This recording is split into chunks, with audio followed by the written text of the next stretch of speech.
Welcome back to the official Beast Lab. We're here today with Christian Palmer. Christian is an accomplished bodybuilder, but also a sports nutritionist. I'm really excited to have him here today. Christian, welcome to the party, my man. Thank you, man. Thank you for having me. Yeah, excited to be here. Yeah, I met Christian a couple of years ago. You were working at Equinox. Yep. And he was doing good mornings with more weight than I squat. It was really humbling. You were doing good mornings with like 315 or something. Something like that. Something like that, yeah. He's like, yeah, something like that. So I wanted to bring you in today because I wanted to talk from the nutrition standpoint. We have a lot of athletes that are going to come on here. And we have a lot of different things to offer them, but we haven't really had anybody super knowledgeable on strength, on nutrition yet. So give me a little rundown about how you got to where you are, both as a trainer and a nutritionist, and then we can kind of go from there. Awesome. So first, I've been an athlete since I was a kid. Started off with martial arts, soccer, did football in high school, track and field, and then I got bit by the bodybuilding bug. Now, when it comes to nutrition, I got involved in that from the start. I always knew you had to eat healthy, right? Just kind of goes without saying. Then my mom was diagnosed with type 2 diabetes. So being an Italian mother, pasta, bread, all the things that aren't good for that, I'm like, well, shit, I got to figure out a way to help her. You know, I want her to be around for as long as possible. So started doing research, learned more about health and nutrition, and then started to give her different ways to make the same food she always loved, you know, to cook for us as a family, but healthier. And, you know, she went on insulin, of course, and then from us applying a lot of the things that I learned on my own, I just had to sort of add them in there little by little because it's hard to change people's ways quickly. You know, eventually she came off the insulin, now she's healthy and living a great life. So that's awesome. And then I thought to myself, I'm like, well, shit, if I can help her, that means I can help a lot of people, right? So then I started to, when I was working at Equinox, apply my nutrition, what I learned. I got my degree in exercise science.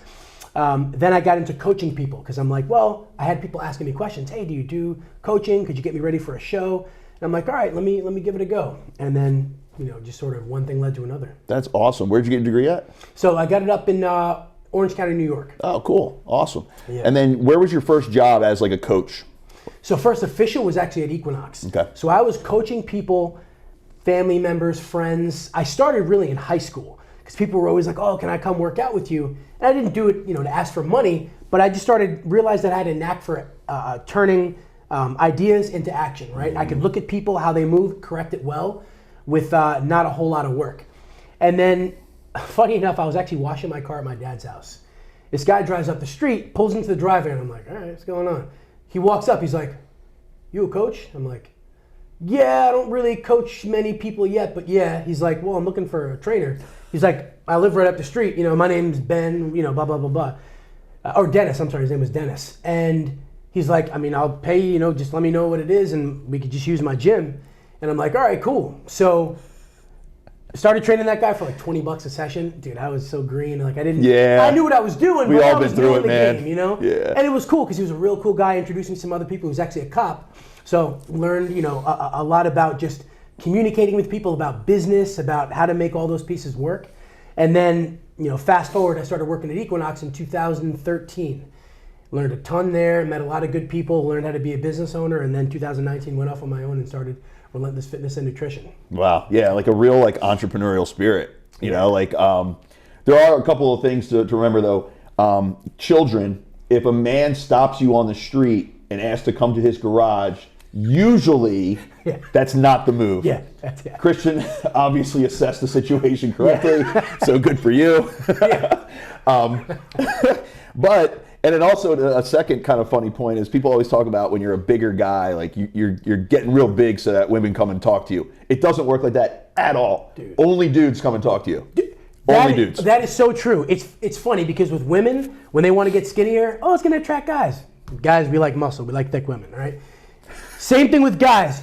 You walk into like a party or a bar, bro, how'd you get your arms so big? Every time. You're like, well, what about the girls? They're like, yeah, I don't even know. You'll be at a pool party. Yeah. We'll go to a pool party in Vegas. You're sitting there, you got your sunglasses on, you're talking to your friends, and all of a sudden you see that flock of seagulls. Here come the bros.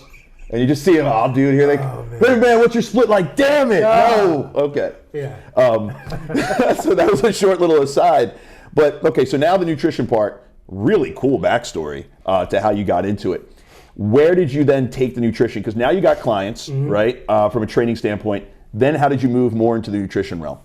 Okay, so I realized that I love nutrition more than training, right? It's just, I always found myself wanting to know more, speaking with other nutritionists, RDs, and so forth, and having a few clients who were Gen Pop, and they just wanted to feel good, get healthier. I started to get more into the little nuances of nutrition. So I started to focus on men over 40, right? So my mission statement is help men over 40 regain vigor, ignite their confidence, and achieve their fitness goals through conquering nutrition.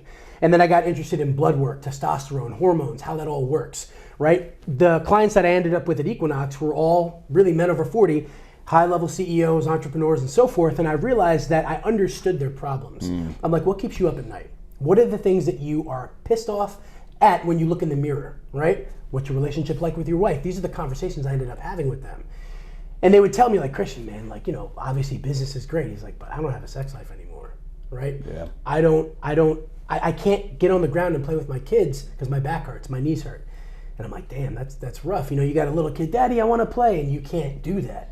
I'm like, well, what's the most important thing? Is quality of life. How can I help them? It's half the reason I retired from this. Yeah, exactly. Yeah. Injuries, and it's like guys with old shoulder injuries, knee injuries, and I realized that they're on the road all the time. They're eating crappy food, and they feel it. Right? I always tell everyone, your body is a high performance machine. You don't put 87 in a Ferrari. Right? The same thing with your body. And so I started to get certifications and speak with doctors. And learn about blood work, about hormones, about the gut, about how our food, impacts how we feel on a daily basis, whether it's recovery, whether it's performance in the gym, whether it's sex drive, whether it's cognitive function, all those things that make a person, work well and have a great quality of life. So it just sort of snowballed. And, after a while I started advertising myself. I'm like, hey, my clients at Equinox, I'm like, hey, if you know anyone who needs nutrition coaching, let me know. And then slowly but surely, some of them I would coach in nutrition. And then I got my precision nutrition certification while I was working at Equinox. So that was another notch up where I learned a lot about the psychology of nutrition and how most things we do are more mental than physical, right? Because the body always follows the mind. I mean, think about when you're getting ready for a game, right? If you're feeling like, oh, they're going to kick our ass, well, what happens? Well, they ask us all the time, face-offs in lacrosse, we play for like a total of like 3 minutes a game. We take a face-off, we grind for 30 seconds, we run off the field. So 90% of the game is mental for us because no matter what happened in that 30 seconds, you have to sit on the sideline and think about it until the next face-off. So you're absolutely right. Yeah.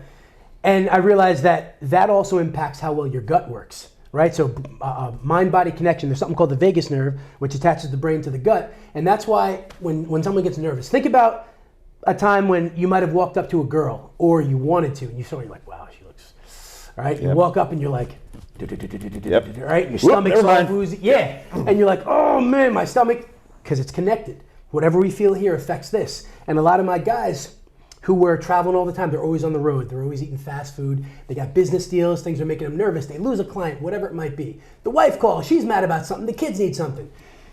All of them had digestive issues. And, when you have high cortisol from stress, right, that causes you to pack on the pounds. So these are the things that I started to really take an interest in learning. How can I correct these? How can I help them live a better quality of life? I'm a firm believer that every man should be their kid's superhero. And from that, it just led me to how do I get these guys to be from the men they are today to the kings they can be tomorrow. And then nutrition was a thing that just really helped me make a huge difference in a lot of their lives. Even more than the exercise, because exercise, once you sort of have your idea about it, I mean, you can walk, you can run, push-ups, sit-ups, all the basics. Of course, it gets way in more detail than that, especially with athletes. But the big thing was nutrition. It's critical point analysis. What's the smallest change I can make where they can see the biggest difference? Okay. So. Yeah. And so, like, this is actually great information for athletes because I'm constantly on when it comes to training for face-offs. Okay. And I always use that because that's what I have. But face-off guys will take face-offs 7 days a week, right? And all of a sudden, down the line, right when the season starts, coach, my wrist is killing me, my shoulder's killing me, or they think that lifting every day is how you get bigger. They don't understand rest is how you get bigger. I really like the message you're sending because a lot of guys will lift relentlessly and train relentlessly, but they're not putting fuel in the tank like you said. So that's really, really important. Now, a lot of athletes suffer from this. I've had, on every team I've ever played on, I've had at least one guy who had to throw up before the game. Interesting. Had to get it out before the game starts. And I have kids now that will come to me and say, Coach, like, I get real nervous before a game. I feel like I'm going to throw up. I understand the adrenaline response before a game, because before the first face-off is the worst part for a face-off guy. You're starting the game off. You want to get it over with so that you can feel that wash. So what can a kid do, aside from the mental part, but from a nutrition standpoint, what can a kid do to help with that before a game? Okay. So first and foremost, you have to assess your stomach. What do I mean by that? Some people can eat right before the game. Some people, my stomach gets a little woozy. I'm nervous, adrenaline dump. So maybe that means you eat 60 to 90 minutes before. What should you eat? A lot of kids get focused on, and athletes get focused on protein powders. They're not bad, but there's no replacement for whole food, right? The nutrients, the cofactors that are in there. The other thing is you want something to sustain you. So what kind of food should you eat? Whole food source protein, whether it's chicken, beef, fish, eggs, whatever works for you. Carbohydrates, rice, potatoes, rice, potatoes, oatmeal, any of those things. Berries, fruit is always good. And a little bit of fat, because if you have to eat 60 to 90 minutes before, and depending on how your blood sugar is, you want to make sure you have energy 60 to 90 minutes later when the game starts.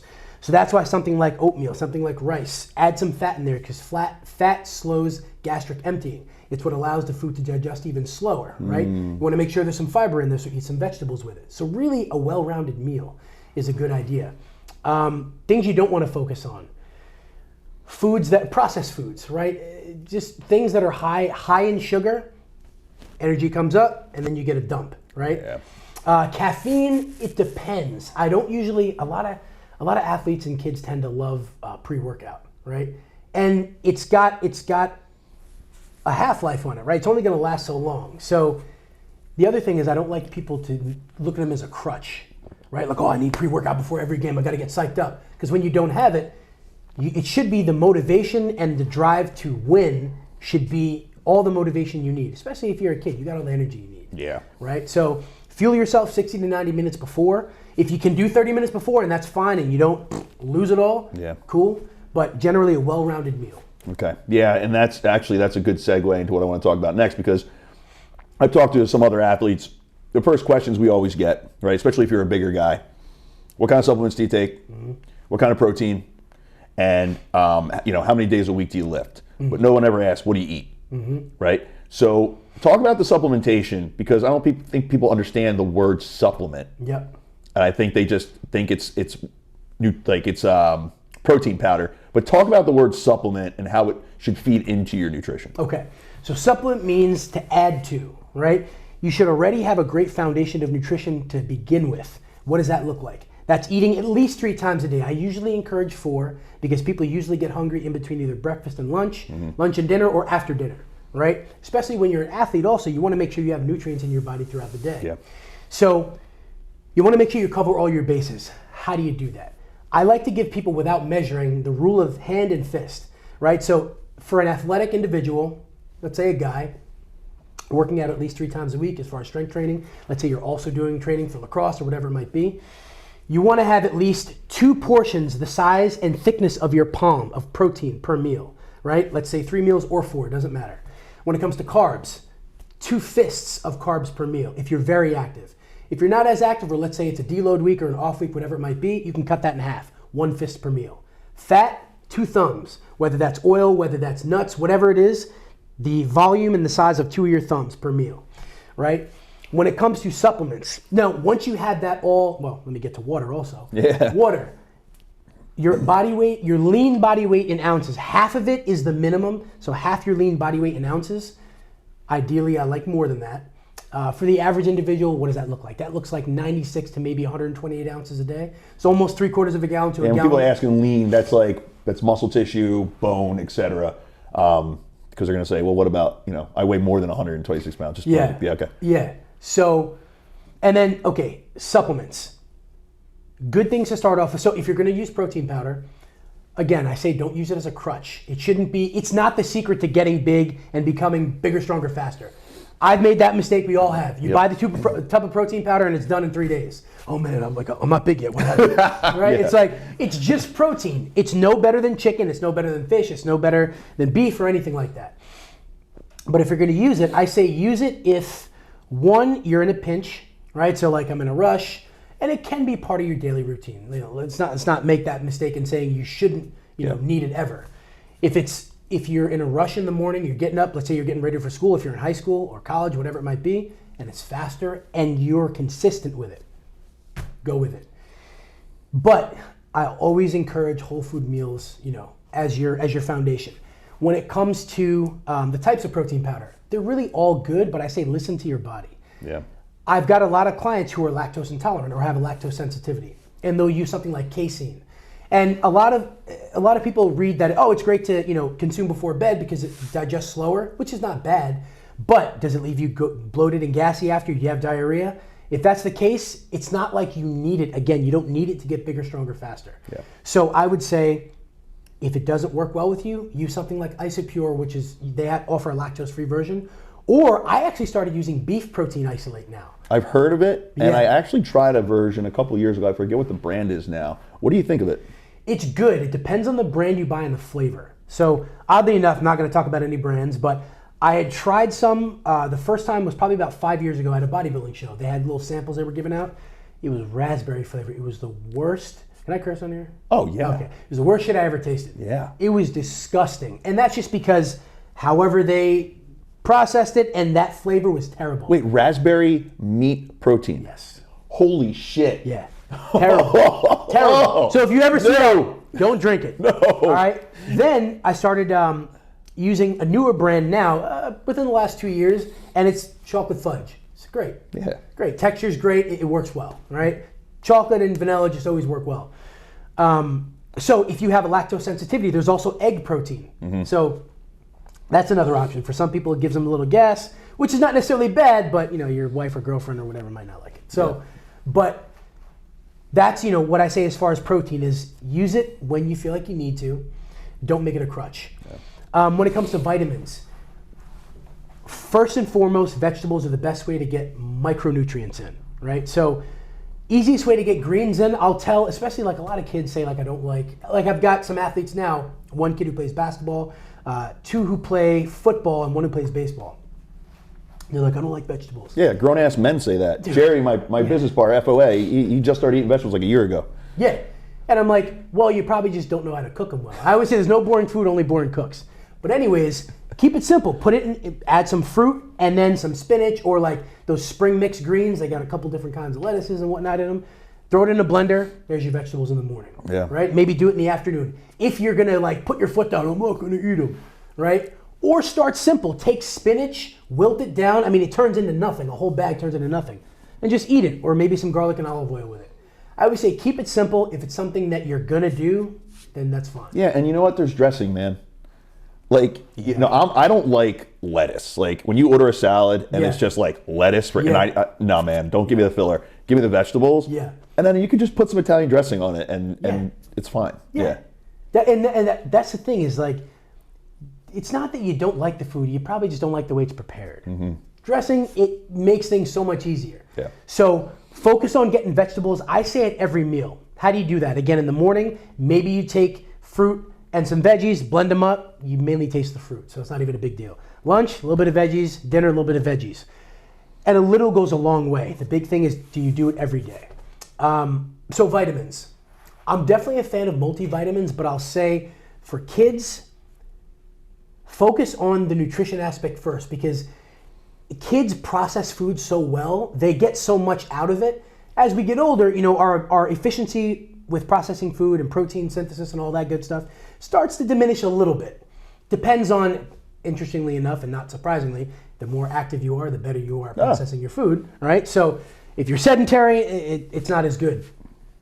So get your veggies, get your well-rounded meals. When and if you decide to start doing multivitamins, the way though it generally works with them is the companies that are 90% marketing are often 10% effective. The ones that are 10% marketing are often 90% effective. A couple brands that I like, Thorne, which you're probably familiar with. Yeah, Thorne's legit. Exactly. Them, Pure Encapsulations, those are my two favorite brands. Okay. Pharmaceutical grade, you don't really see them advertised anywhere, but the people in the medical community and athletic community know about them. Yeah. Usually means they're pretty good. Other brands, I'm not going to poo-poo them, but the ones that are very popular, they've done a lot of studies and they don't basically hold up. Right? And then we've got things like creatine. So creatine is one of the ones that a lot of athletes ask about. Very good supplement. Again, not the secret to getting bigger, stronger, faster. Supplements are a 1% factor, right? Your nutrition, if you look at any high-level athlete, from Michael Jordan to Mike Tyson to Greg, right? You know what I'm saying? Anyone, they're going to tell you that it's what you eat predominantly that makes the difference. Supplements add a little bit on top of that. So creatine, what is it great for? It's great for helping the body regenerate ATP. It's good for cognitive function. It's actually really good for the brain. And some people say, oh, I noticed helps me get a couple more reps out. It's great for explosive athletes, sprinters, if you're doing face-offs. For the average person, maybe 5 grams per day is a good place to be. Depends on the individual, depends on the size of the individual. But I'd say that it's a good thing to use. But again, nutrition first. Your food comes first.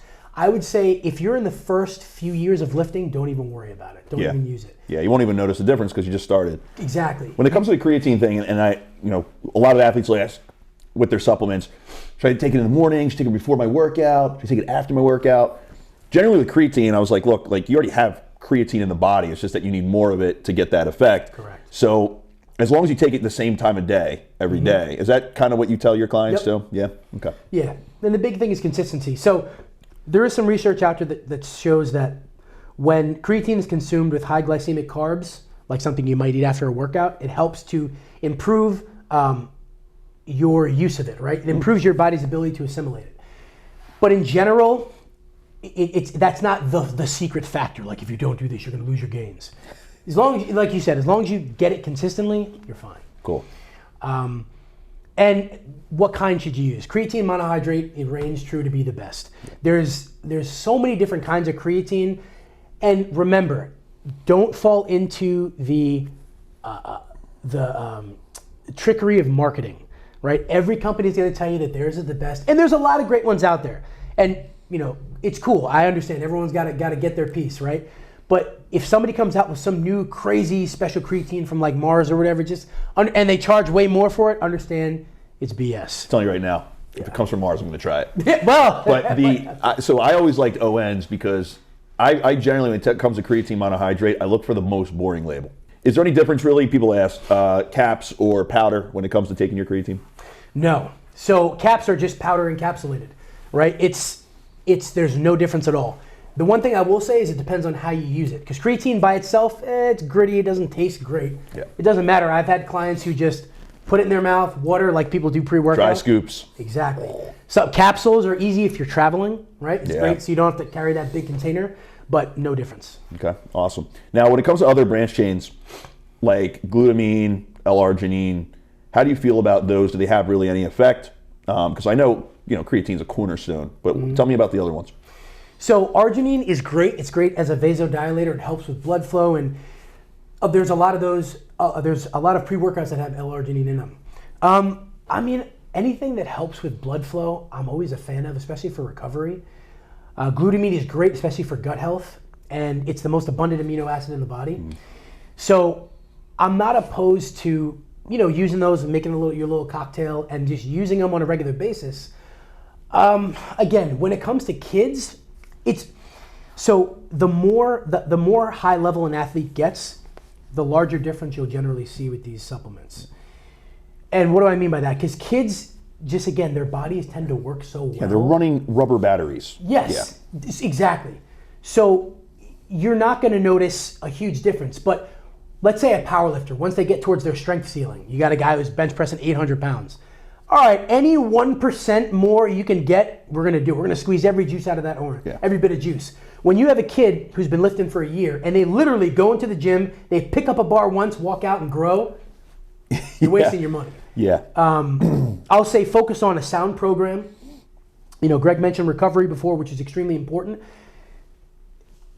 Okay, younger athletes can get away with a lot. Yeah. Right? As we start That's usually where we get the bad habits from. Yes. Because we get away with it for so long. Yeah, just grind every day, just grind till the wheels fall off. No days off. Yeah. That's exactly it. And some athletes when they're younger can get away with it. But I was a no days off guy until I wasn't. There was a time where I was getting 5 hours of sleep a night, heavy strength training 7 days a week, 10 clients a day. It was terrible. Yeah. I could sit down anywhere.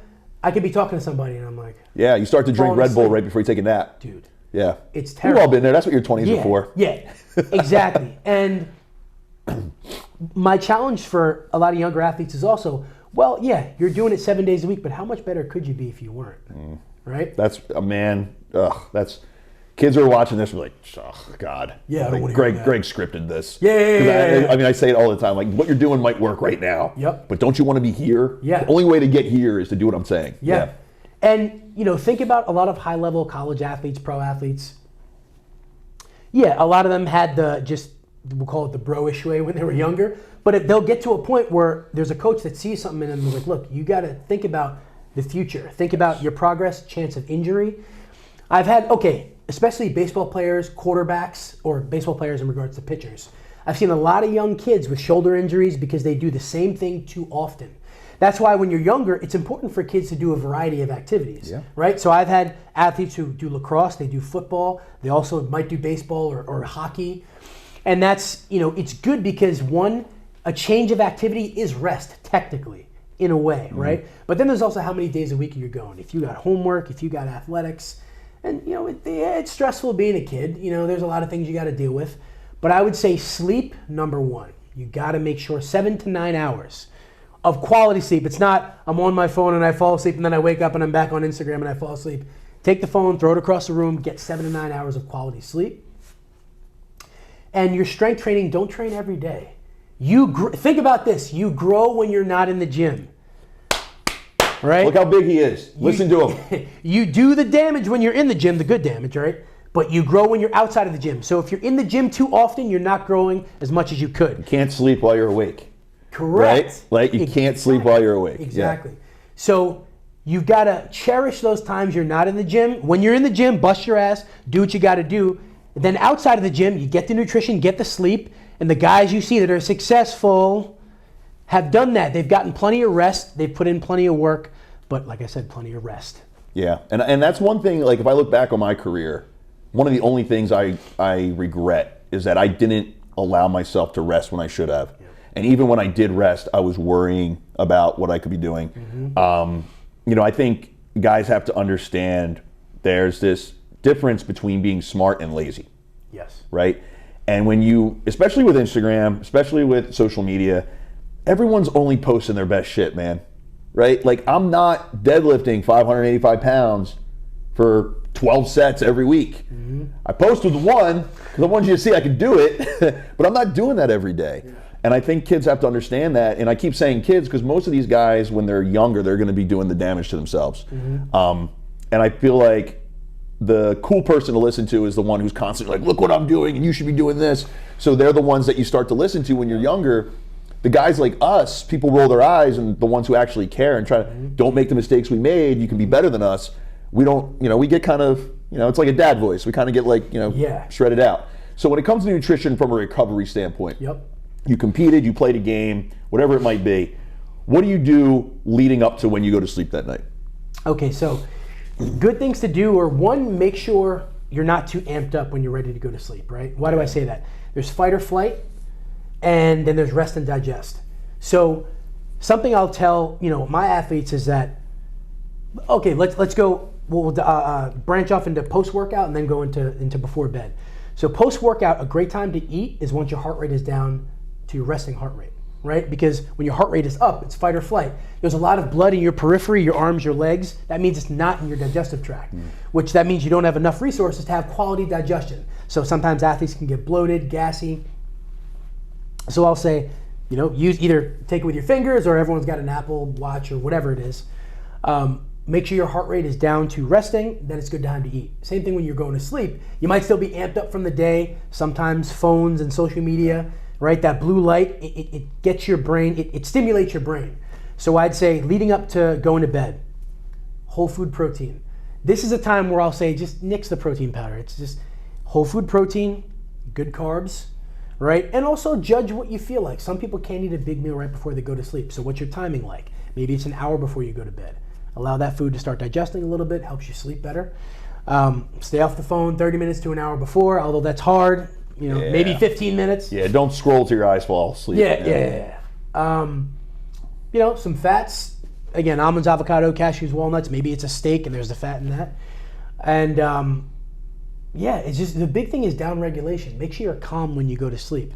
And also, create a routine. That's a big thing for sleep, right? And I say this, a lot of you guys are listening to this and you're going to sleep at midnight, 1 a.m. playing Call of Duty, right? Yeah. And you're like, oh, well, I have either a game tomorrow or a match tomorrow. I have to lift heavy tomorrow. Remember, what you do today affects tomorrow. So the best thing you can do for yourself is get into a routine of sleep. What time do I go to bed? What time do I start winding down? What time do I wake up? Try to keep that the same every day. Because when your body has a routine, it's going to give you what you want. Even think about money, right? Let's say you're making $1 million a month, then you go down to $500,000, then you go back up to $750, then you go down to $10. It's like, okay, when do I spend money? I don't know. Okay, am I safe? That's how your body looks at routines. The more consistent, the more it's going to give you what you want. Well, there's a reason that, I sleep train my kids, and we get into a routine before bed. Yep. Jax has the same routine. Every morning is the same routine when he wakes up. And he wakes up like a spring bouncing out of bed, but he always goes to bed around the same time. There's a reason you do that. It's to get him on the right pattern. That shouldn't change as you get older until you have kids, and then you're screwed for a while. But yeah, you're absolutely right.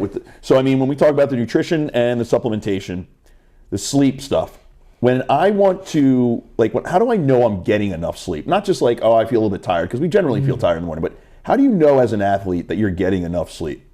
That's a good question. Okay, so if you're not using data, or I actually use an Oura Ring, right? If you guys have heard of this, so it tracks your sleep. It's similar to the Apple Watches, but way more detailed, much more accurate. But if you don't have a piece of equipment that allows you to do that, I always say, how do you feel and how do you wake up, right? So I have plenty of younger athletes who I can if I see them in person, I can tell if they didn't get good sleep, because they're like, yeah, man, I'm ready. I'm like, no, you're not. This is gonna suck for you. I'm like, when you wake up, do you want to go right back to sleep? When you wake up, like you said, springs out of bed, the Jackson springs out of bed. When you wake up, do you feel refreshed, right? Are you ready to go? How are your workouts? Are you progressively making progress in the gym? And even when you're on the field, right? Because we all know how we feel. And if you're very introspective, if you keep track of your progress over a period of time, whether it's I'm putting 5 pounds on the bar each week, during the season where I'm building strength or muscle, whatever it is, and are you acquiring any injuries, right? And if you do acquire an injury, it could be on the field, maybe in the gym, hopefully not. Yeah. How well or how quickly do you recover from that? So these are all factors that you can look at. How's your digestion? So on the nutrition side, I have clients who, when they don't get enough sleep, they get bloated and gassy. They don't poop every day, right? And that's something to keep track of. I know it sounds weird, and a lot of people are like, "Oh, it's a thing we do. It's fun." Yeah, exactly. So it's like, is that consistent? Consistency breeds consistency. So again, how do you feel in the morning when you wake up? Do you feel refreshed, or do you still feel groggy and tired? Do you feel good in the weight room? Like each time you go to lift, are you like, oh, I'm charged up, or are you like, all right, I'll do it. Yeah. You know what I'm saying? Because that's accumulation of fatigue. And that's something you need to manage, because when you think about your athletic career, you want longevity. These are the things, what you do now is going to affect you tomorrow. What you do now in the months surrounding now is going to affect you next year, and so forth. So it's always about projecting forward. Yeah, and I like what you said way earlier about if an athlete, especially a younger athlete, needs to take pre-workout to get amped up for their game. And I remember early in my career, the last couple seasons I played, Dad needed a couple scoops before games. But I used to remember guys asking me that earlier in my career. Rookies would come in like, what pre-workout do you take? I'm like, man, if you got to take pre-workout to get amped up for a game, dude, you're probably in the wrong profession. Yeah. I think the same thing goes for the quality of your lifts. You have to take pre-workout in order to get going. And you know, we've all had those days where you're sitting there like, do you warm up? And you're literally mentally willing yourself to work out because of the discipline involved. Yep. That probably means you need to chill that day. Yeah. I think guys should be looking at it like this. If you are tired and we need to get you amped up to go play a game that day, the same thing comes for a lift. You should be ready to tear the door off of the gym and get in there. If you're not, then you need another rest day. And I think it's probably a safe way to look at it. What do you think? Yeah, I love that idea, because the thing I love about that, especially with young athletes, is it teaches them to listen to their body and be very aware. Yeah. Like, we've all had days where you're tired and you're like, I have to get it done. It is what it is. But if that becomes your consistent routine, it's not good. And yes, exactly. Think about it. We all train to perform. A game is the thing. Yeah. That's what you're trying. Yeah. That's where you want to look great. Let's say you got scouts looking out for you. Let's say the goal's to win. Trying to win, yeah. Right? And when you're in the gym, that's when you get to express your aggression. That's when you get to build the strength and be the man that you want to be, right? If at the time you need to perform, you're not ready, the next guy is, because he rested, right? I always think about that as like, yes, the mentality of wanting to grind all the time is what makes us great, right? It's what makes us winners, it's what makes us warriors, but a warrior also has to know when to rest, because in order to perform well, you have to rest. And if you're, I just call it dragging ass. If you're dragging ass, yeah, maybe it's, and again, let's say you have to get the workout in. Sometimes maybe you just do less volume, less intensity, because you have to just get it done. But at the end of the day, sleep, nutrition are the two things you need to pay attention to. You're not, they say you can't outrun a bad diet. You're not gonna work your way out of bad nutrition. That's true. Now, obviously, you know what you're talking about. You're really good at what you're talking about. Say I want to come in as a new client. What would the process be?